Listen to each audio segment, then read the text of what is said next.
Hello everyone, welcome to நர்பவி சமையல். இன்றைக்கி தக்காளி சட்னி மசாலா புட்டு செஞ்சு அந்த புட்டு கூட இதை சைட் டிஷ்ஷாக வச்சு நீங்கள் சாப்பிட்டு பாருங்கள். வேறு எதுவுமே உங்களுக்கு தேவை கிடையாது. அவ்வளோ டேஸ்ட்டு, அவ்வளோ சூப்பராக இருக்கும். அது மட்டும் இல்லாமல் இதை நீங்கள் நார்மலாக இட்லி, தோசை எல்லாத்துக்கூடையும் கூட நீங்கள் வச்சு சாப்பிடலாம்.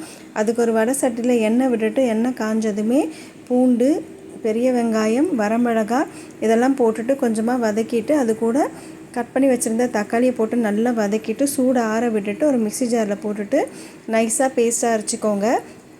நீங்கள் காரம் உங்களுக்கு தகுந்த மாதிரி நீங்கள் போட்டுக்கலாம். அரைச்சி தனியாக எடுத்து வச்சுட்டு தாளிப்புக்கு ஒரு கரண்டியில் எண்ணெய் விட்டுட்டு எண்ணெய் சூடானதுமே கடுகு, கருவேப்பிலை இது ரெண்டுமே நீங்கள் தேங்காய் எண்ணெய் யூஸ் பண்ணி அதில் தாளிச்சிட்டு இதில் கொட்டிட்டு நல்லா மிக்ஸ் பண்ணிட்டீங்கன்னா நல்ல வாசனையாகவும் டேஸ்ட்டாகவும் இருக்கும், சூப்பராகவும் இருக்கும்.